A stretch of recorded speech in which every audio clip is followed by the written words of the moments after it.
గోరంత దీపం 9వ భాగం. 8వ భాగంలో రమణ, హరి దూరమవుతున్నారని గమనించిన రమణ అతనితో కలిసి యాత్రలకు వెళ్ళొచ్చి ఇద్దరు మానసికంగా దగ్గరవుతారు. ఇక అరుణ, రావు మానసికంగా శారీరకంగా కూడా దగ్గరైన రావు అరుణను పెళ్లి చేసుకునే ఉద్దేశం ఉండదు. అరుణ అదేమీ తెలియకుండా అతనికి దగ్గరవుతుంది. కథ కొనసాగుతుంది. అరబ్ దేశం నుండి వచ్చిన ఒక వ్యాపారస్తుడు కర్నూలులో 3 స్టార్ హోటల్ ఒకటి ఓపెన్ చేశాడు. ప్రారంభానికి కొన్ని నెలల ముందే హోటల్ ప్రకటనలు గోరంత దీపంలో వస్తూ ఉన్నాయి. ప్రారంభోత్సవానికి వచ్చిన ఆహ్వానంతో హరి హోటల్కి వెళ్ళాడు. మామూలు హడావిడి, చెవులు పగిలే రికార్డు సంగీతం అన్నింటి మధ్య మంత్రి గారు రిబ్బను కత్తిరించటం అయింది. ముఖ్య అతిథులకి పార్టీ ఇచ్చారు. హరి కావాలనే హడావిడి తగ్గేదాకా కాచుకొని ఉన్నాడు. చివర్లో హోటల్ ఓనర్ని కలిసి ఇంటర్వ్యూ చేయాలని హోటల్లో అడుగుపెట్టినప్పటి నుంచి చివర్లో తనకి అవకాశం దొరికేదాకా మధ్య సమయం అంతా మనసులోనే కొన్ని ప్రశ్నలు తయారు చేసి ఉంచుకున్నాడు. ఫ్రీ పబ్లిసిటీకి అభ్యంతరం ఏముంటుంది? సంతోషంగా ఒప్పుకున్నాడు అతను. తన ఎయిర్ కండిషన్డ్ ఆఫీస్ రూమ్కి తీసుకువెళ్ళాడు. ఒకవైపు గోడకున్న షెల్ఫ్లో పేర్చిన బాటిల్స్ చూపుతూ ఏ డ్రింక్ తీసుకుంటారు అని ఆఫర్ చేశాడు. నో థ్యాంక్ యూ, ఏదైనా సాఫ్ట్ డ్రింక్ చాలు అని జవాబిచ్చాడు హరి. ఎవరికి కావలసిన డ్రింక్ వారి చేతికి వచ్చిన తర్వాత మామూలు సంభాషణలోనే అతన్ని గురించి చాలా వివరాలు తెలుసుకున్నాడు హరి. అంతకుముందు ఫంక్షన్ టైంలో వాళ్ళ ఫోటోగ్రాఫర్ కొన్ని ఫోటోలు తీసుకుని వెళ్ళాడు. తన కోసం టైం స్పేర్ చేసినందుకు అతనికి థ్యాంక్స్ చెప్పేసి బయటపడ్డాడు. అప్పటికి రాత్రి 9 గంటలైంది. అతను చెప్పిన విషయాలనే గుర్తు చేసుకుంటూ వెళ్ళాడు హరి ఆఫీస్కి. ఎందరో ఇండియన్సు డబ్బు సంపాదించేందుకు అరబ్ దేశాలకు వెళ్తుంటే అతన్ని ఇక్కడ ఈ దేశంలో ఈ ఊరిలో ఆకర్షించిందేమిటి అన్నది హరి మొదటి సందేహం. అందుకు ఆ పెద్ద మనిషి చెప్పే కారణాలు ప్రచురణకి పనికి వచ్చేవి కావు. అందుకని ఆ మాటలేవి హరి పట్టించుకోలేదు. తన బంధువులు ఎవరో వచ్చి ముందుగా హైదరాబాద్లో స్థిరపడ్డారని, వారి సలహా మీదనే తాను తన వ్యాపారానికి కర్నూలు ఎన్నుకున్నానని స్పష్టం చేశాడతను. అది సమంజసంగానే కనిపించింది. ఇటీవల కొన్ని సంవత్సరాలుగా కర్నూలు బాగా అభివృద్ధి చెందుతోంది. ఎన్నో కొత్త ఫ్యాక్టరీలు వెలిశాయి. వాటి వెంటనే జనాభా పెరగటం, వాటితో పాటు 4 దిక్కులా విస్తరిస్తున్న హౌసింగ్ కాలనీలు అన్నీ చేరి మెల్లిగా కర్నూలుని సిటీగా మార్చే ప్రయత్నం చేస్తున్నాయి. అటువంటి ఊరిలో కొత్తగా 3 స్టార్ హోటల్ నడపటం లాభదాయకంగానే ఉండొచ్చును అనిపించింది హరికి. చివర తను బయలుదేరే ముందు అతను రహస్యం చెప్తున్న వాడిలా టేబుల్ మీదకి వంగి తనతో అన్న మాటలు పదే పదే గుర్తొస్తున్నాయి హరిప్రసాద్కి. మీ దేశం అమ్మాయిలు భలే అందంగా ఉంటారు. ఇక్కడికి వచ్చిన తర్వాత నేను 12 మంది బంగారు బొమ్మల్లాంటి అమ్మాయిల్ని పెళ్లి చేసుకున్నాను తెలుసా అన్నాడు. అతను ఒళ్ళు మర్చిపోయేంతగా ఏమీ తాగలేదు. అంతవరకు బాగానే మాట్లాడుతున్నాడు కాబట్టి ఈ మాట నిజమే అయి ఉండాలి అనిపించింది హరికి. కానీ ముస్లిం లా ప్రకారం అయినా ఒక మగవాడు 4 పెళ్ళిళ్ళు మాత్రమే చేసుకోవచ్చునని తనకు తెలుసు. మరి ఇతను పరాయి దేశం వాడైనా ఇక్కడ స్థిరపడిపోయాడు. ఇతగాడు 12 మందిని పెళ్ళిళ్ళు చేసుకోవటం చట్టం ప్రకారం నేరం కాదు. అయితే అతను రహస్యాన్ని తనకెందుకు చెప్పాడు? ఆ విషయం పేపర్లో వచ్చేస్తే అతను ఇరుకున పడతాడు కదా. అంత మాత్రం తెలిసి ఉండదా? ఇందులో తన తెలివికి అందని విషయం ఏదో ఉంది అనిపించింది హరికి. తను వచ్చే వరకు ఉంటానని చెప్పాడు విశ్వమూర్తి. ఆయన్నే అడిగేద్దామనుకుంటూ ఆఫీస్లో అడుగుపెట్టాడు. ఆఫీస్ అంతా ఖాళీగా ఉంది. లోపల తన గదిలో విశ్వమూర్తి ఒక్కడే టేబుల్ ముందు కూర్చుని సీరియస్గా ఏదో ఆలోచిస్తున్నాడు. ఏమిటో కొంచెం డల్గా ఉన్నట్లు కనిపించింది హరికి. మీరింటికి వెళ్లాల్సింది, నా కోసం కూర్చున్నారా అడిగాడు. నో, అదేం లేదు, ఏదో ఆలోచిస్తూ ఉండిపోయాను. ఫ్లాస్క్లో కాఫీ ఉంది చూడు, తాగుతావా? ఇద్దరికి 2 కప్పుల్లో పోసుకొని వచ్చి కూర్చున్నాడు హరి. ఎలా జరిగింది ఫంక్షన్? మామూలే, కొన్ని కోట్లు ఖర్చు చేసి ఏర్పరిచిన హోటల్. ప్రారంభోత్సవం ఎలా ఉండాలో అలాగే ఉంది. ఇంటర్వ్యూ అయిందా? అయింది, కానీ నాకు ఒక చిన్న సందేహం వచ్చింది అని సందేహాన్ని వివరించి చెప్పాడు హరి. ఒక్క నిమిషం ఆలోచించి, నాకు తెలిసినంత వరకు ఇందులో ఒక గూఢార్థం కనిపిస్తోంది. అతను తనకి 12 మంది భార్యలున్నారు అని చెప్పటం నిజం కాదు. తన హోటల్కి వచ్చే కస్టమర్స్ కోసం 12 మంది అమ్మాయిల్ని రెడీగా ఉంచాను అని అర్థం కావచ్చు. మనం పేపర్లో వేసే అతని ఇంటర్వ్యూని ఎంతమంది చదువుతారో తెలుసు కాబట్టి ఆ విధంగా ఒక ప్రకటన ద్వారా చెబితే అసహ్యంగా కనిపించే మాటని అలా చెప్పాడు అంతే. ఆశ్చర్యం వేసింది హరికి. అతను అందులో అంతటి అర్థం అతడు అందులో అంతటి అర్థం ఉంచి మాట్లాడాడంటే నమ్మలేకుండా ఉన్నాడు. కానీ ఆ వివరణ ఇచ్చిన మాటలకి ఆధారమైన విశ్వం అనుభవం అది నిజమే అని నమ్మమంటోంది. ఇలాంటివి ప్రచురించే విషయంలోనే చాలా జాగ్రత్తగా వ్యవహరించాలి. నీకే పరిస్థితుల్లో అయినా ఏదైనా సలహా అవసరమైనప్పుడు ఆ సమయంలో నేను లేకపోతే నువ్వు మన కంపెనీ లాయరు భాస్కర్రావు గారిని సంప్రదించవచ్చు. ఆయన నాకు మంచి స్నేహితుడు కూడా. అన్నట్టు మీ పెళ్ళికి ముందు నేను నీకు ఒక దీర్ఘమైన ఉత్తరాన్ని ఇచ్చాను. అది పూర్తిగా చదివి మన పేపర్కి ఉన్న గౌరవాన్ని, మన పాలసీలు, ధ్యేయాలు కొంతైనా అర్థం చేసుకోగలిగావు అనుకుంటాను. బాగా ఉన్నట్లు ఇలా కనిపిస్తూనే నేనెప్పుడో మిమ్మల్ందరినీ వదిలేసి మరో లోకానికి పోతానో నాకే తెలీదు. హార్ట్ ట్రబుల్ ఉన్న వాళ్ళ ఆరోగ్యం ఎంత హఠాత్తుగా విషమిస్తుందో నీకు తెలుసుగా. అయినా నేను అందుకు రెడీగానే ఉన్నాను. నాకు కావలసిన వారంతా సంతోషంగా ఉన్నారు. నా గోరంత దీపం నీ చేతుల్లో చక్కగా నడిచి మరింత పేరుని సంపాదించుకుంటుందన్న సంతృప్తి ఉంది నాకు. ఇంకేం కావాలి? అదేం మాట అని హరి ఏదో చెప్పబోతుంటే అడ్డుపడ్డాడు విశ్వమూర్తి. ఇవాళ నన్ను మాట్లాడని, నాకు అడ్డురాకు. నీకెన్నో చెప్పాలని ఉంది. యవ్వనంలో ఆవేశం ఎక్కువగా ఉంటుంది. ఎప్పుడు సెన్సేషనల్ న్యూస్ కోసమే వెతుకుతారు. నేను చేసింది అదే. తెలిసి తెలియక కొన్ని పొరపాట్లు, కొన్ని మంచి పనులు కూడా చేశాను. కానీ నా అనుభవంతో నువ్వు పొరపాట్లు జరిగే అవకాశాలు రాకుండా చూసుకోవాలి. అదే నేను నీ నుండి ఆశించేది. న్యూస్ పేపర్ అన్నది కొంతమంది పాఠకులకు రోజు ఉదయం కాఫీ తాగినట్లు, ఆదివారం వస్తే ప్రత్యేకంగా ఏదైనా స్పెషల్ తిన్నట్లు ఒక అలవాటుగా మారిపోతుంది. కానీ అందులోని విషయాలని పెద్ద సీరియస్గా తీసుకోకపోవచ్చు ఇలాంటి వారు. కానీ కొందరు పాఠకులు పేపర్లో ఏది రాసినా అది నిజమని, నిజం కానిదే మనం ప్రచురించమని నమ్ముతారు. ఒక విధంగా ఈ ప్రవృత్తి మన పేపర్ పట్ల వాళ్లకున్న గౌరవాన్ని ప్రతిబింబిస్తుంది. మనం వెలువరించే అభిప్రాయాలు, విషయాలు ఈ రెండో కోవకి చెందిన పాఠకుల మనసుల్ని బాగా ఇన్ఫ్లుయెన్స్ చేస్తాయి. ఉదాహరణకి ఎన్నికల ముందు మన పేపర్ని శ్రద్ధగా చదివి ఎవరు ఎలాంటి వారు, ఎవరికి ఓటు వెయ్యాలి అని నిర్ణయించుకునేందుకు మన అభిప్రాయాల సహాయం తీసుకునే వారెందరో ఉంటారు. మనం ఒక పుస్తకాన్నో సినిమానో రివ్యూ చేస్తే దాన్ని సీరియస్గా తీసుకుని పలానా సినిమా చూడాలా వద్దా అని, పలానా పుస్తకం కొని చదవటం మంచిదేనా అని నిర్ణయించుకునేవారు ఉన్నారు.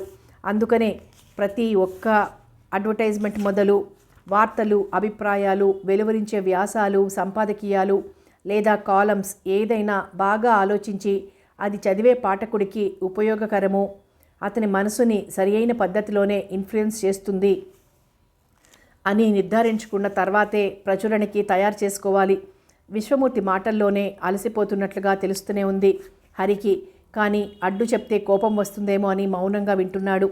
ఇంకా నీకు నిజమని, సరి అయింది అని తోచిన విషయాన్ని పత్రికలో ప్రచురించేందుకు నిర్ణయించుకున్న తర్వాత దానికి తిరుగనేది ఉండకూడదు. నువ్వు నమ్మిన పద్ధతిలో పేపర్ రన్ చేయడానికి ఎవరు అడ్డొచ్చినా, ఎంత ఒత్తిడి తెచ్చినా ఖాతరు చేయనక్కర్లేదు. ప్రభుత్వం కానీ, ప్రకటనదారులు కానీ, ఏ రాజకీయ పార్టీ నాయకుడు కానీ అతనికి ఆఖరికి పరశురామైనా సరే ఒకరి మాట విని వారిని సంతోషపెట్టే ఉద్దేశంతో నీ నిర్ణయాలను మార్చుకోవటం కన్నా నీ ఉద్యోగానికి రాజీనామా ఇవ్వటం గౌరవనీయమైన పని. విశ్వం కొంచెం నిదానంగా మాట్లాడుతున్నాడిప్పుడు. అసలు ముఖ్యంగా చెప్పవలసిన విషయం మరొకటి ఉంది. ఇంతవరకు చెప్పిన మాటలన్నీ నా బాధ్యతగా చెప్పినవే. కానీ అందులో నీకు తెలియనివి ఏమీ లేకపోవచ్చు. కానీ ఇప్పుడు చెప్పబోయే విషయం రమణకి కూడా తెలియాల్సిన అవసరమూ లేదు. ఈ కంపెనీ మొత్తాన్ని నా భాగం కొంచెం తక్కువైనా నేను పరశురాం ఇద్దరం కలిసి అభివృద్ధి చేశాం. మా ఇద్దరిలో ఎవరు ముందు పోయినా కంపెనీ ముక్కలవ్వకుండా మిగిలిన ఒకరి చేతిలో ఒక్కటిగానే ఉండాలనే కోరికతో ఒక అగ్రిమెంట్ రాసుకున్నాం. అంటే ఏ పరిస్థితిలో అయినా నేను చనిపోతే కంపెనీ నా భాగానికి వచ్చే లాభాలు అనుభవించే హక్కు మాత్రమే నా వారైన మీ ఇద్దరికీ ఉంటుంది. అయితే అగ్రిమెంట్ కంపెనీ వరకే పరిమితం. ఈయనకి ఏమైంది ఇవాళ? ఎందుకు ఇలా అన్ని అప్పగింతలు పెడుతున్నాడు అని లోపలే ఆశ్చర్యపోతున్నాడు హరి. పోన్లేండి, నిదానంగా మాట్లాడుకోవచ్చు. ఈ విషయాలన్నీ బాగా అలసినట్లు కనిపిస్తున్నారు. ఇంటికి వెళ్ళి రెస్ట్ తీసుకుంటే మంచిదేమో. ఇద్దరూ కలిసి వారం క్రితమే కొన్న కొత్త కారులో బయలుదేరారు. పరశురాం ఎన్నాళ్లుగానో కారు కొనమని పోరి విసిగెత్తి మానేశాడు. హఠాత్తుగా ఇన్నాళ్లకి కారు కొనాలనిపించింది. తెలిసిన వాళ్ళెవరో కొత్త కారునే అమ్మేస్తుంటే కొనేశాడు. ఈ విశ్వం తనకై మనసు వెళ్లేదాకా ఏ పని చేయడు. అంతదాకా ఎవరెన్ని చెప్పినా ఏం ప్రయోజనం లేదనుకున్నాడు పరశురాం. హరిప్రసాద్ అనుమానం నిజమైంది. కారు సగం దూరం అయినా వెళ్ళకముందే విశ్వం నాకేమిటో గుండెల్లో పట్టేసినట్లుగా ఉంది హరి, నేను వెనక కూర్చుంటాను అని చెప్పాడు. మెల్లగా రష్గా లేని చోట చూసి రోడ్డుకి పక్కగా కారాపి ఆయన్ని వెనక్కి పంపించి మీరు కొంచెం రిలాక్స్ అవ్వండి అని చెప్పాడు. పర్వాలేదు పద వెళ్దాం అని విశ్వం అయితే అన్నాడు. కానీ హరికి భయంగా ఉంది. అంతవరకు ఆఫీస్లో ఆయన మాట్లాడిన తీరు, ఇప్పుడు ఇలా నొప్పి అనటము చూస్తుంటే మధ్య మధ్య వెనక్కి చూస్తూనే డ్రైవ్ చేస్తున్నాడు. నొప్పితో ఎంత బాధపడుతున్నాడో. విశ్వం పూర్తిగా సీటు మీద జారిగిలబడి కళ్ళు మూసుకుని ఉన్నాడు. నేరుగా హాస్పిటల్కి వెళ్తే మంచిదేమో అనుకుని సుందరం నర్సింగ్ హోమ్కి తీసుకెళ్లాడు. డాక్టర్ సుందరం పేరు పొందిన కార్డియాలజిస్ట్. విశ్వంకి పరశురామ్కి ఏ అవసరం వచ్చినా మొదటి నుంచి ట్రీట్మెంట్ ఇస్తున్నది ఆయనే. విశ్వంకి దారిలోనే స్పృహ తప్పింది. ఆ కొన్ని నిమిషాలు రోడ్ మీద దృష్టిని ఎలా నిలిపాడో, ఎలా కారు నడిపాడో హరికే తెలీదు. కారు నర్సింగ్ హోమ్ పోర్టికోలో అడుగు పెట్టేదాకా ఎక్కడ యాక్సిడెంట్ చేస్తానో అని భయపడుతూనే ఉన్నాడు. విశ్వం వచ్చాడని తెలియగానే డాక్టర్ సుందరం స్వయంగా బయటికి వచ్చి స్ట్రెచర్ మీద తీసుకెళ్లాడు లోపలికి. పేషెంట్ని చెక్ చేసి వెంటనే అతనికి అవసరమైన పరికరాలన్నీ అమర్చి వెళ్ళాడు డాక్టర్. ఆయన ఎన్ని గంటలకి మన స్పృహలోకి వస్తాడో చెప్పలేను. అంతవరకు ఆయనకి రెస్ట్ ఇవ్వటం ముఖ్యం. వీలైనంత వరకు ఆయన్ని చూసేందుకు ఎంత తక్కువ మంది వస్తే అంత నిశ్శబ్దంగా ప్రశాంతంగా ఉంటుంది. స్పృహ వచ్చిన తర్వాత అయినా ఆయనకి ఏమాత్రం అలసట కలిగించటం తగదు అని చెప్పి వెళ్ళాడు డాక్టర్. సిస్టర్ ఒక ఆమె వచ్చి ఆయనకి స్పృహ వచ్చినా ఏదైనా అవసరమైనా ఈ బెల్ నొక్కండి నేను వస్తాను అని చెప్పి వెళ్ళిపోయింది. హరికి ఒంటరితనం భరించలేను అనిపించింది. వెంటనే ఇంటికి ఫోన్ చేసి రమణకు చెప్పాడు. ఆమెకిప్పుడు 7 నెలలు నిండాయి.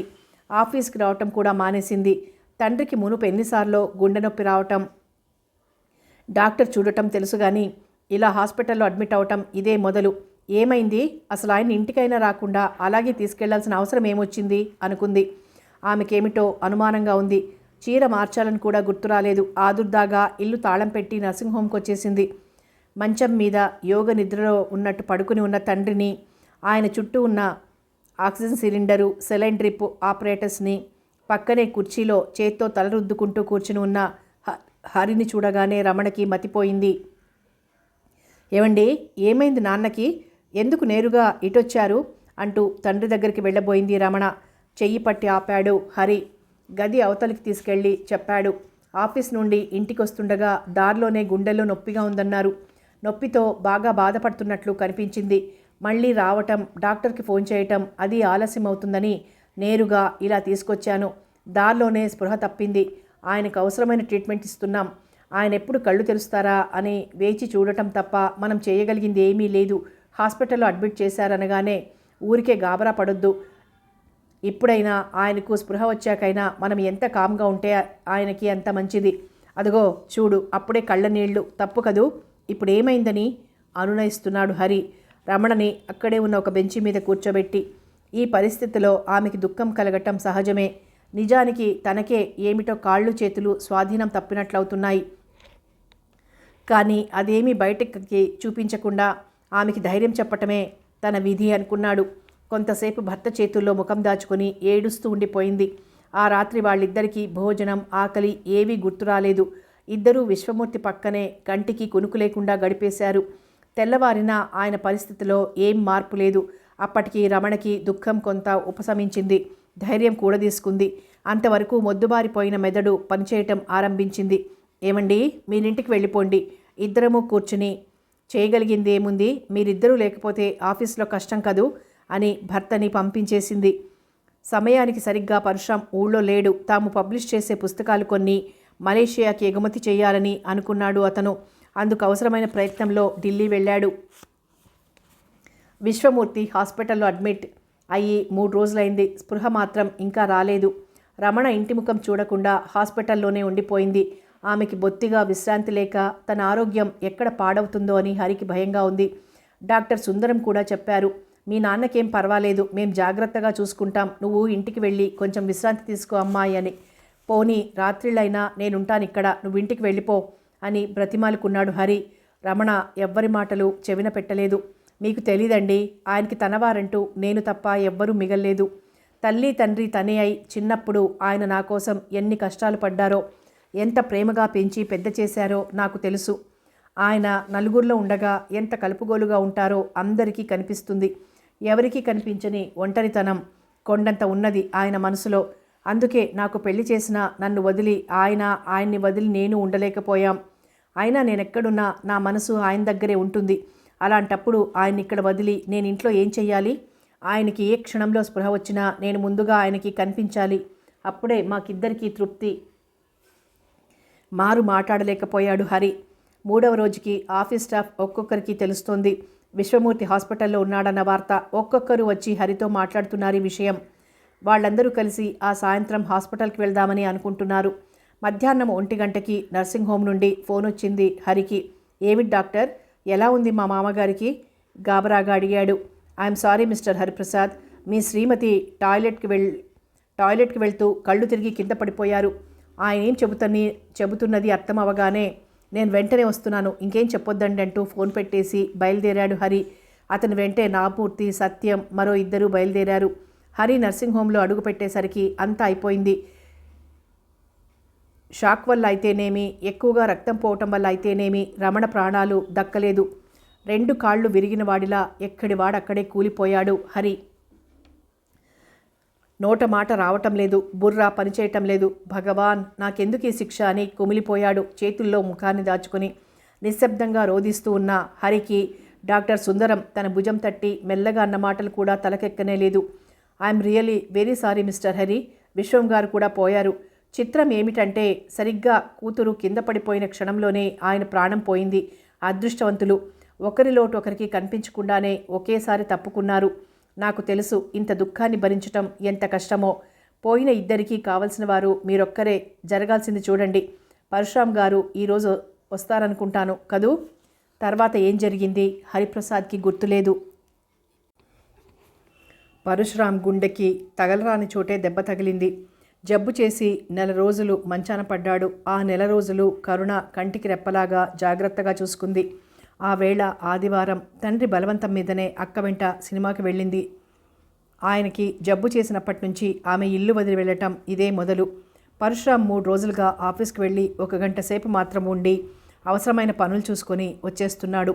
ఈ 3 రోజుల్లో హరిప్రసాద్ మాత్రం అతనికి కనిపించలేదు. మంచం మీద పడుకొని చుట్ట కాలుస్తూ ఆలోచిస్తున్నాడు పరశురామ్. తన ప్రాణమిత్రుడు విశ్వం తనని వదిలేసి వెళ్ళిపోయాడన్న విషయాన్ని తలుచుకుంటే గుండెల్లో బాధ సుడులు తిరుగుతోంది. ఎంత దురదృష్టవంతుణ్ణి అనుకుంటాడు పదే పదే. ఆలోచనలు గతంలోకి వెళ్ళాయి. విశ్వమూర్తి, రమణ ఇద్దరూ మరణించిన రోజు అది. ఆ వేళ సాయంత్రం తను ఢిల్లీ నుండి వచ్చాడు. స్టేషన్కి రావు వచ్చాడు రిసీవ్ చేసుకునేందుకు. కారులో కూర్చున్న వెంటనే చెప్పాడు రావు విషయాన్ని. అసలేం జరిగింది? నువ్వు చెప్తున్నదేమిటో నాకు అర్థం కావటం లేదు అన్నాడు పరశురామ్. అతనికి మతిపోయినట్లుగా ఉంది. 3 రోజులై విశ్వానికి బాగులేకపోతే నాకెందుకు ట్రంకాలు చేయలేదు? కోపంగా అడిగాడు. ఢిల్లీ నుంచి వస్తున్న మీ పరిస్థితి, ఊళ్ళోనే ఉన్న మా పరిస్థితి ఒకటే. ఎవ్వరికీ తెలియదు ఈ విషయం. హరి చెప్పలేదు. ఈరోజు ఆఫీస్కి డాక్టర్ సుందరం గారు ఫోన్ చేస్తే తెలిసింది తాపీగా చెప్పాడు రావు. అలా చెప్పే అవకాశం వచ్చినందుకు లోపల సంతోషంగా ఉంది రావుకి. కారు నేరుగా వెళ్ళి విశ్వమూర్తి ఇంటి ముందు ఆగింది. అప్పటికే అక్కడ 1/2 డజన్ దాకా కార్లు పార్క్ చేసున్నాయి. గేటు దాటితే ఆవరణంతా జనం గుమిగుడి ఉన్నారు. వాళ్ళంతా విశ్వం అభిమానులు, గోరంత దీపం పాఠకులు. అందరినీ తప్పించుకొని లోపలికి అడుగుపెట్టిన పరశురామ్కి హాల్లో 2 మంచాల మీద శాశ్వత నిద్రలో ఉన్న తండ్రి కూతుళ్లను చూడగానే కడుపులో కెలికినట్లయింది. కళ్ళు బయర్లు కమ్ముతూ ఉంటే బలవంతంగా నిగ్రహించుకొని వెళ్ళి స్నేహితుడి ముఖం వైపు చూస్తూ ఉండిపోయాడు కొన్ని క్షణాలు. ఇదంతా అబద్ధం. విశ్వం నిద్రపోతున్నాడు. కాసేపట్లో కళ్ళు తెరిచి ఎరా రామో, ఎందుకలా ఏడుపు ముఖంతో కూర్చున్నావు అని అడిగితే ఎంత బాగుండును అనిపిస్తోంది. పరశురామ్ రాగానే గదిలో ఉన్న మిగిలిన వారంతా నిశ్శబ్దంగా అయిపోయారు. కంపెనీలో పనిచేసే స్టాఫ్ అందరికీ తెలుసు ఆ స్నేహితుల మధ్య ఉన్న అనుబంధం ఎంత గట్టిదో. అంతా ఊపిరి పీల్చడం కూడా మర్చిన వారిలా పరశురామ్ కేసి చూస్తూ ఉండిపోయారు.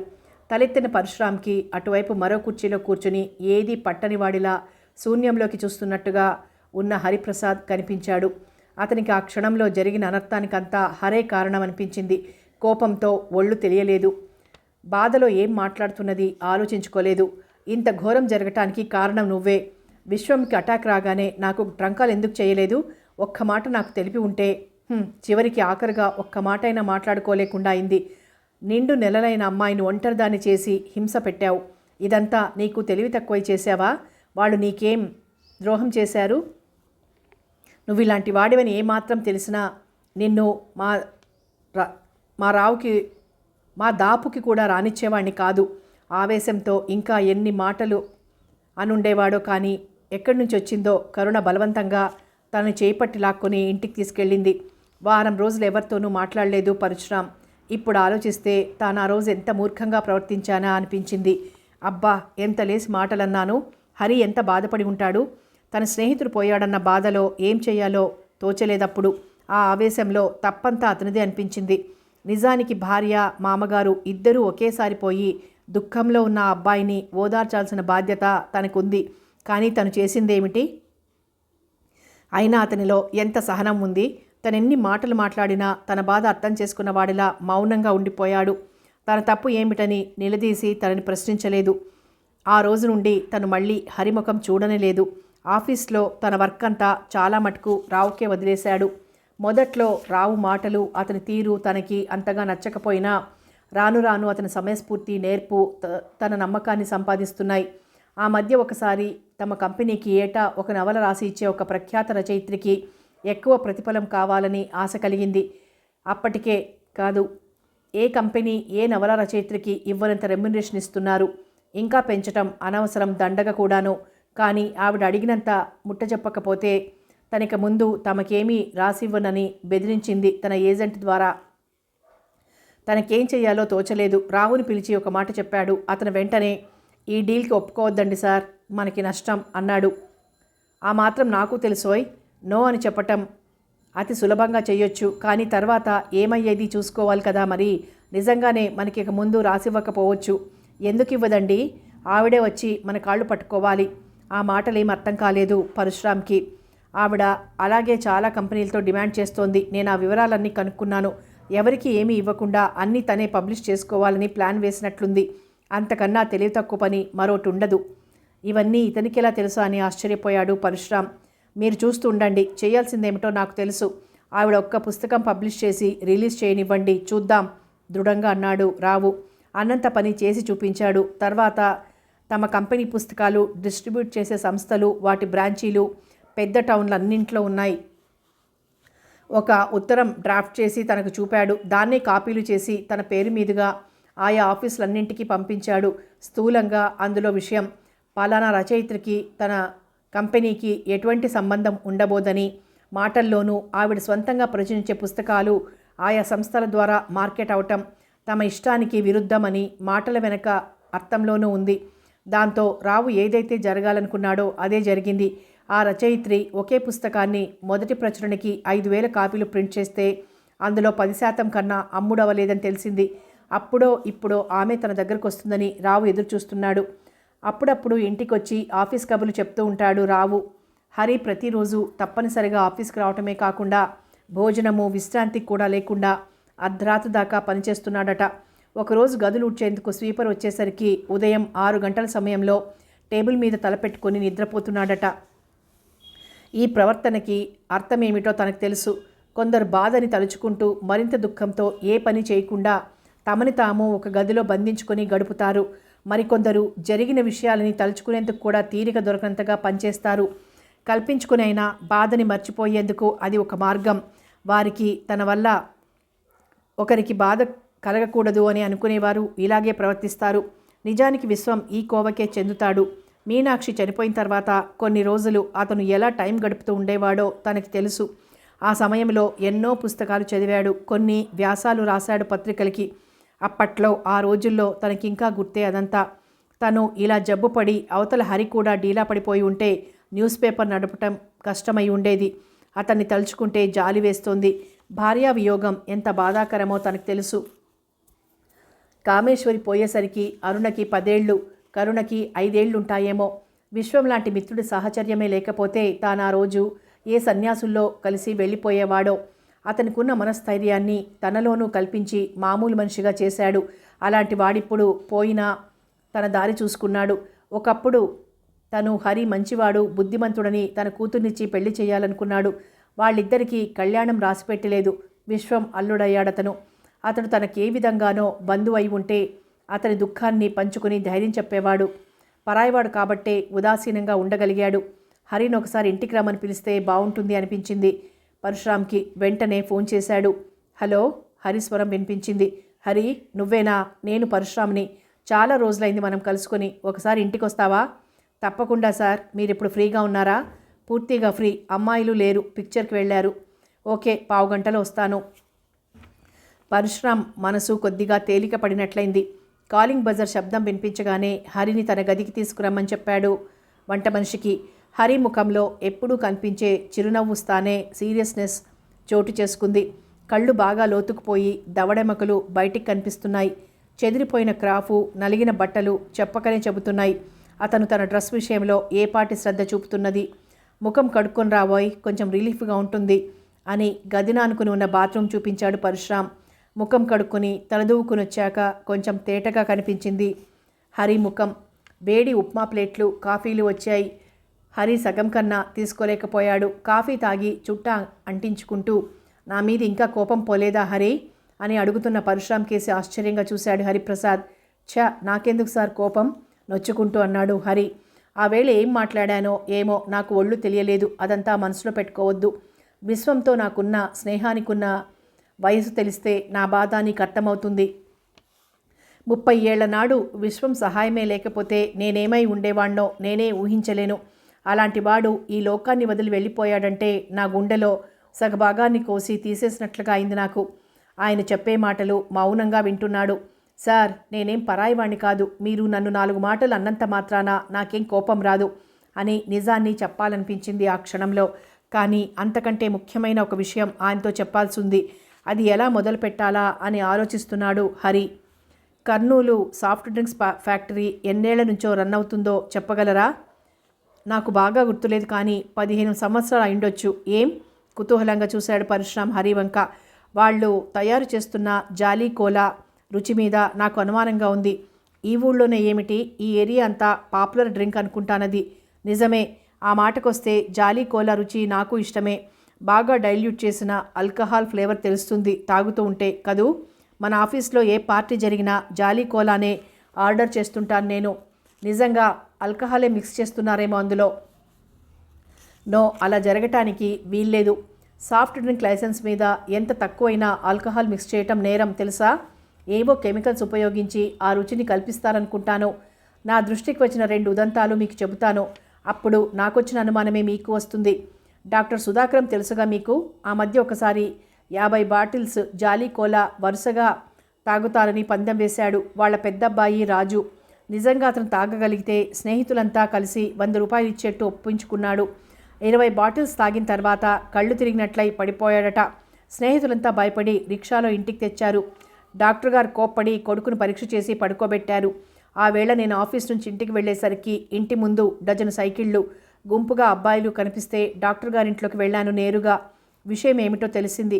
అంతవరకు జరిగిందంతా తమాషాగా కనిపిస్తుంది, కానీ ఆ అబ్బాయి ఆల్కహాల్ తీసుకున్నవాడిలా ఆ రాత్రి మరురోజు పగలు పూర్తిగా నిద్రపోవటం వింతగా తోస్తోంది. 2వ రోజు రాత్రి నిద్రలేచి, మా ఫ్రెండ్స్ అంతా ఏరి 100 రూపాయలు ఇచ్చారా? ఇవ్వకుండా చెక్కేశారా వెధవలు అని అడిగాడట. డాక్టర్ గారికి ఆశ్చర్యం కలిగింది ఆ అబ్బాయి నిద్రపోవటం చూస్తే. అది చాలా చిన్న ఉదాహరణ. మరొకటి చెప్తాను. మన ప్రెస్ ఫోటోగ్రాఫర్ రామ్మూర్తి గురించి నాకన్నా మీకే బాగా తెలుసుంటుంది. అతను లిక్కర్స్ తీసుకోవడం తెలుసు కదూ మీకు? లిక్కర్స్ ఏమిటి, అసలు స్మోక్ కూడా చెయ్యడు. అతను ఈ మధ్య నెల రోజులై కడుపులో నొప్పి, మంట అని బాధపడుతున్నాడు. డాక్టర్ దగ్గరికి వెళ్ళి చూపించుకోవయ్యా అంటే ససేమిరా అంటాడు. అతనికి డాక్టర్స్ అంటే అలర్జీ. అలా అని ఎన్నాళ్ళు బాధపడతాడు? ఆ నొప్పి ఇంకా ఎక్కువై మరే ప్రమాదానికో దారితీస్తే ఎలా అని నేనే బలవంతం చేసి డాక్టర్ సుందరం గారి దగ్గరికి పంపించాను. మనకి తెలిసినవాడు కదా అని. మంచి పని చేశావు. మన కంపెనీలో పనిచేసేవారి సంక్షేమము, ఆరోగ్యము అన్నీ మన బాధ్యతగానే చూసుకోవాలి. డాక్టర్ సుందరం ఏం చెప్పారట? డాక్టర్ గారిని తిడుతూ వచ్చాడు రామ్మూర్తి ఆఫీస్కి. ఏమిటయ్యా విషయం అని అడిగితే, నాకు అల్సర్స్ ఉన్నాయి అంటున్నాడు ఆ డాక్టర్. ఏం డాక్టర్ దగ్గరికి పంపించావయ్యా స్వామి? నేనేమైనా స్మోక్ చేస్తానా? ఆల్కహాలిక్నా? నాకెందుకు వస్తాయి అల్సర్? కడుపు నొప్పి అనగానే అల్సర్ అనేయటం మామూలు అయిపోయింది ఈ రోజుల్లో. అంతా ఈ ప్రిస్క్రిప్షన్ రాసిచ్చిన తర్వాత ఆయన గారేమన్నారో తెలుసా? నా శరీరానికి ఎంత కొంచెమైనా ఆల్కహాల్ పడదట, అందుకని నేను పూర్తిగా లిక్కర్స్ తీసుకోవటం మానాలట. ఇంతకన్నా పెద్ద జోక్ ఎక్కడైనా విన్నావా అని నవ్వుతూ చెప్పాడు రామ్మూర్తి. ఇప్పుడేమంటారు అన్నట్లు చూశాడు హరి పరశురాం వంక. చిత్రంగా ఉందే. డాక్టర్ సుందరమే పరీక్షించారా స్వయంగా, లేక మరెవరైనా అసిస్టెంటు? నో, నేను ముందుగా ఫోన్ చేసి చెప్పానని స్వయంగా ఎగ్జామిన్ చేసి బ్లడ్, యూరిన్ టెస్టులు కూడా చేయించారట. రామ్మూర్తికి కాఫీ కన్నా ఇష్టమైంది జాలీ కోలా. ఏ పార్టీలో అయినా కొద్దిగా చీర్స్ తీసుకోవటం కూడా ఇష్టం ఉండదు అతనికి. జాలీ కోలా మాత్రం ఎన్ని బాటిల్స్ అయినా తాగుతాడు. వేసవి కాలం, చలికాలం అనే తేడా లేకుండా రోజుకి కనీసం 4 జాలీ కోలా తాగుతాడు. అందుకని అర్థమైంది నీ అనుమానం. కానీ అందుకు మనం ఏం చేస్తే బాగుంటుంది? నువ్వు ఈ విషయాలన్నీ ఎంత కేర్ఫుల్గా రిపోర్ట్ తయారు చేసినా, పబ్లిష్ చేసినా, నువ్వు రాసిన మాటల్ని కావలసిన అర్థం వచ్చేలా ఇంటర్ప్రెట్ చేసి ఆ కంపెనీ వారు మన మీద డెఫమేషన్ కేసు పెట్టొచ్చు. అదే జరిగితే జవాబు చెప్పుకోగలమా? మన అనుమానాలు ఒట్టివి కాదు, ఆధారాలున్నాయని చూపించే వీలుందా? అవన్నీ ఆలోచించే మీ దగ్గర ప్రస్తావించాను. నా అనుమానం నిజమో కాదో తేల్చుకునేందుకు కొన్ని మార్గాలున్నాయి. ఓకే, నీకు తెలిసినవి నాకు చెప్పనక్కర్లేదు. నీకు నమ్మకంగా ఉంటే ఏం భయపడొద్దు. Go ahead. నేను నీకే సహాయం కావాలన్నా అందజేస్తాను.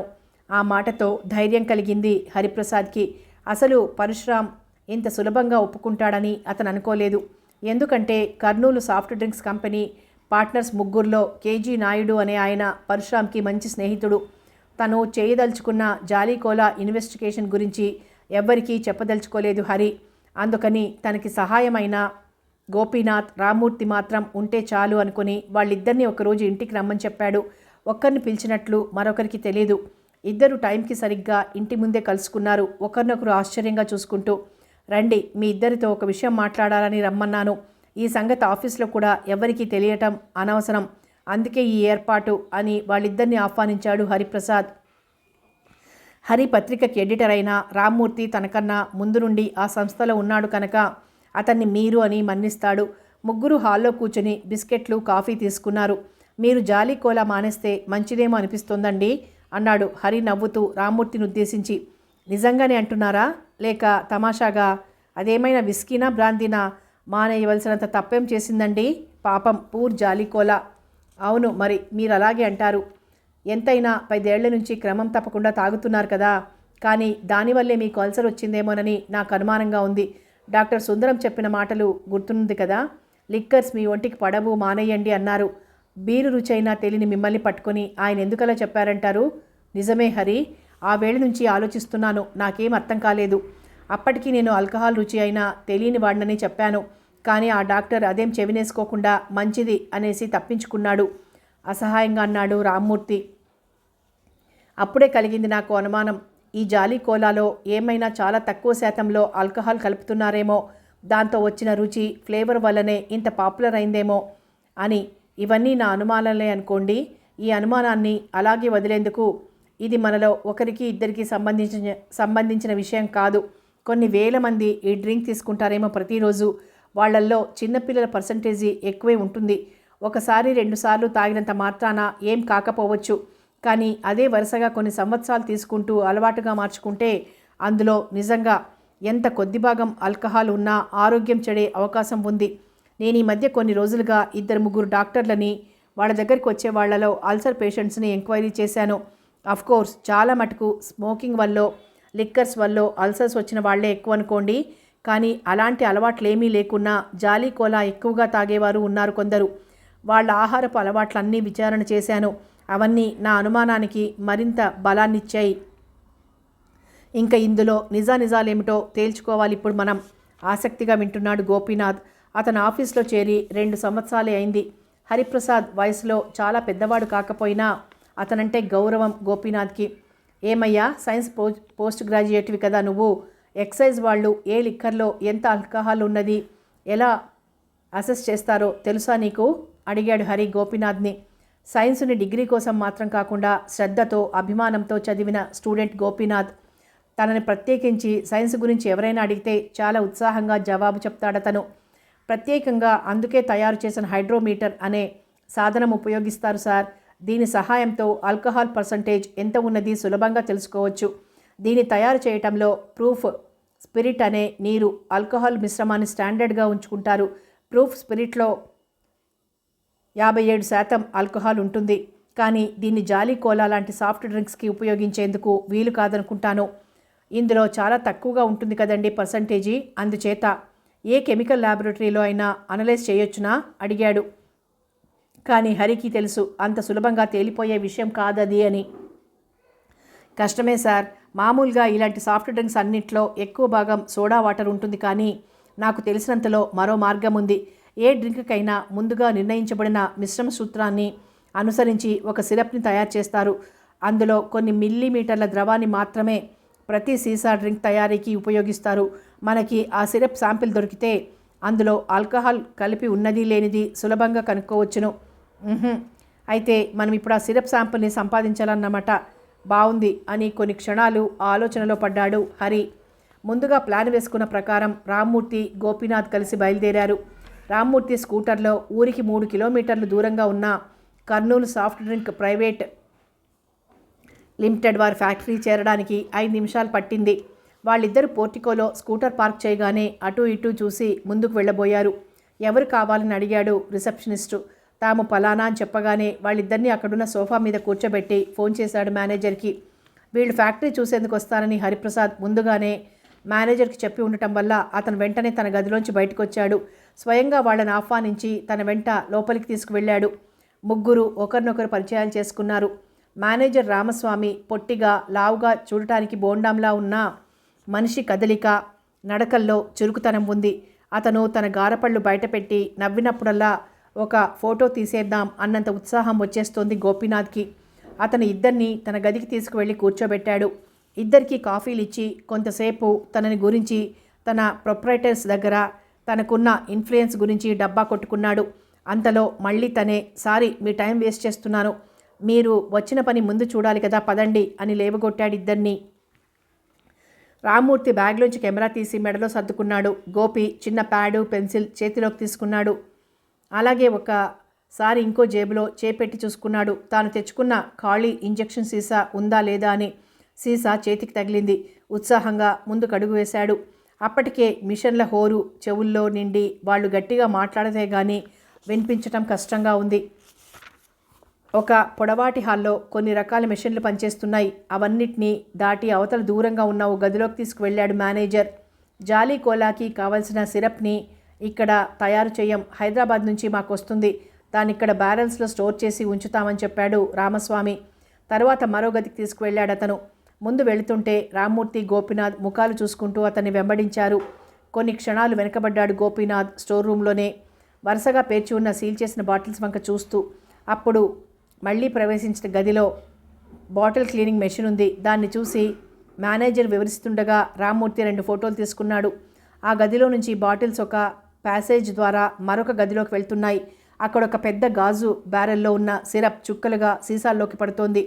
ఇక్కడ మేము ఉపయోగించే మిషనరీకి మనుషుల అవసరం చాలా తక్కువ. మొత్తం సెట్ అంతా జపాన్ నుంచి తెప్పించాం. ఉదాహరణకి ఇది చూడండి. ఒక్కొక్క సీసాకి 5 మిల్లీలీటర్ల ద్రవం చాలు. ప్రతి సీసాలో పైనున్న బ్యారెల్ నుంచి అవసరమైనంత ద్రవం పడగానే దానంతటా అదే పక్కకు జరిగి ఆ చోటులో మరో ఖాళీ సీసా వస్తుంది. అక్కడి నుంచి ముందుకు కదిలాడు రామ్మూర్తి. మేనేజర్ వాళ్ళ వెంట అవతలికి వెళ్ళినట్లుగా వెళ్ళి మళ్ళీ వెనక్కి వచ్చాడు గోపీనాథ్. అక్కడున్న టెక్నీషియన్ చేతికి తన దగ్గరున్న సీసా ఇచ్చి సిరప్ బ్యారెల్ని చూపి సైగ చేశాడు. అతను గోపీనాథ్ తీరు చూసి మేనేజరే చెప్పారు కాబోలు అనుకుని బ్యారెల్ నుంచి కారుతున్న ద్రవాన్ని చిన్న సీసాలో నిండుగా నింపి అందించాడు. ఇంతే చాలు అనుకుని సీసా జేబులో వేసుకున్నాడు గోపీనాథ్. ఏమీ ఎరగని వాడిలాగా అటు ఇటు చూస్తూ ముందుకు వెళ్ళాడు. రామ్మూర్తి వెనక్కి చూసి, గోపి రావోయ్ త్వరగా, ఇదిగో ఇక్కడ సోడా గ్లాస్ ఫిల్లింగ్ ఎలా ఏది చూద్దు గాని అని మిషన్ల శబ్దం మించి గోపీకి వినిపించేలా పిలిచాడు. అటు తర్వాత సీల్ అయ్యే మెషిన్ చూశారు. రామ్మూర్తి వెనక్కి ముందుకి తిరిగి కొన్ని ఫోటోలు తీసుకున్నాడు. చాలా థ్యాంక్స్ రామస్వామి గారు, శ్రమ తీసుకుని మాకన్నీ చూపించినందుకు అని ఇద్దరూ మేనేజర్కి కృతజ్ఞతలు చెప్పుకున్నారు. ఆ మాటకే పొంగిపోయాడు అతను.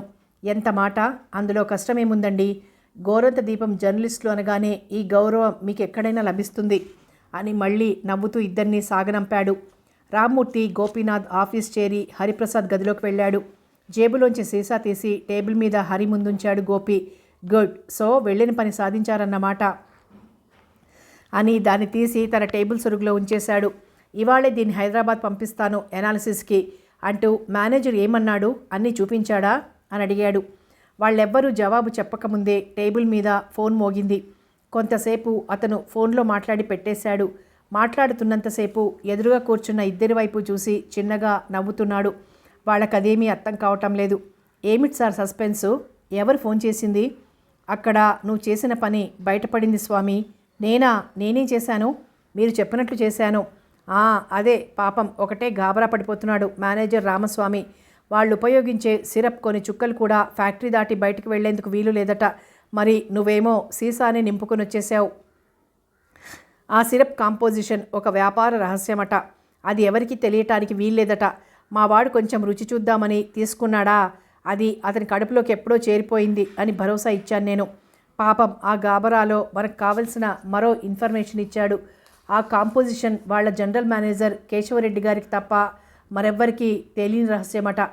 గోపీనాథ్ సంభాషణలో పాల్గొనటం మానేసి కొంతసేపు ఆలోచనల్లో పడిపోయాడు.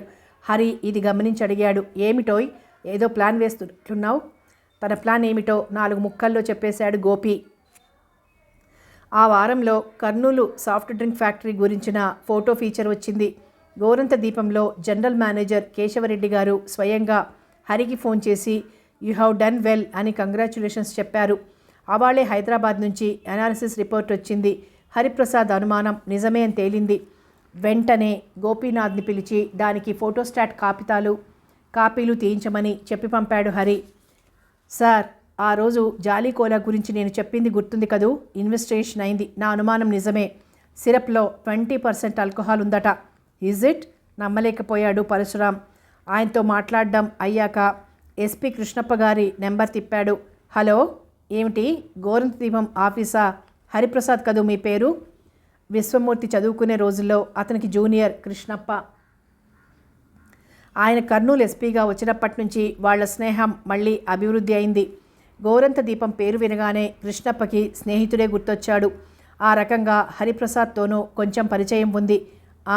ఏమిటి, మీ మామయ్య ఉండే రోజుల్లో నేను ఇతనికి టిప్స్ ఇస్తే నాకు అతనిస్తుండేవాడు. పాపం మంచి మనిషి, త్వరగా వెళ్ళిపోయాడు. అసలు సంగతి ఏమిటి?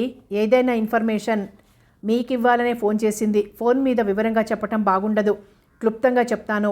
కర్నూలు సాఫ్ట్ డ్రింక్స్ వారి జాలీ కోలాలో కొంత ఆల్కహాల్ కంటెంట్ ఉండొచ్చని కొన్ని ఆధారాల వల్ల అనుమానం వచ్చింది మాకు. ఇన్వెస్టిగేట్ చేస్తే అనుమానం నిజమేనని తేలింది. మేము చేయించిన కెమికల్ అనాలిసిస్ రిపోర్ట్ ఒక కాపీ మీకు పంపిస్తాను. ఇంత విలువైన ఇన్ఫర్మేషన్ ఊరికే ఇస్తానని మీరు చెప్పినా నేను నమ్మను. మీ న్యూస్ పేపర్ వాళ్ళ సంగతి నాకు తెలుసు. అందుకు బదులుగా నా నుంచి మీరేమి ఎక్స్పెక్ట్ చేస్తున్నారు? ఎస్పీ గారు అంత తొందరగా తన పాయింట్ని అర్థం చేసుకున్నందుకు సంతోషించాడు హరిప్రసాద్. You are correct. ఈ విషయంలో మీరే యాక్షన్ తీసుకున్నా మాకు కొంచెం టిప్ ఇవ్వాలి. ఉదాహరణకి మీరు కంపెనీ జనరల్ మేనేజర్ కేశవరెడ్డి గారి పర్సనల్ ఆఫీస్ కానీ ఇల్లు కానీ రైడ్ చేస్తారనుకోండి. టైం చెప్తే కొంచెం అటు ఇటుగా మా రిపోర్టర్ ఒకరు వస్తారు. అప్పుడు కావాల్సిన ఇన్ఫర్మేషన్ మీరు నేరుగా ఇవ్వాల్సిన అవసరం ఉండదు. ఏమంటారు? ఓకే, అలాగే. చూడబోతే మీ మామగారి కన్నా తెలివైన వాడిలా ఉన్నావు. Thank you for the complement. సరే ఉంటాను సార్. ఫోన్ పెట్టేశాడు హరి. మొత్తం మీద 3వ రోజు కల్లా మిస్టరీలో మిగిలిన గ్యాప్స్ అన్నీ పూరించబడ్డాయి. జాలీ కోలా సిరప్ అందరూ అనుకుంటున్నట్లుగా హైదరాబాద్ నుంచి కాక కర్నూలులోనే కేశవరెడ్డి ఇంటి నుంచే వస్తోందని తెలిసింది ముందర. దాంతో రెడ్డి ఇంటిని రైడ్ చేసిన పోలీసులు ఇంటి వెనుక భాగంలో రహస్యంగా పనిచేస్తున్న చిన్న ల్యాబొరేటరీని కనుక్కున్నారు. దాని వెనకాలే ఉన్న షెడ్లోంచి కొన్ని వందల ఆల్కహాల్ బాటిల్స్ కూడా స్వాధీనం చేసుకున్నారు. ఆ వారం గోరంత దీపంలో జాలీ కోలా మిస్టరీ 4 పేజీలు ఆక్రమించింది. కథ కొనసాగుతుంది.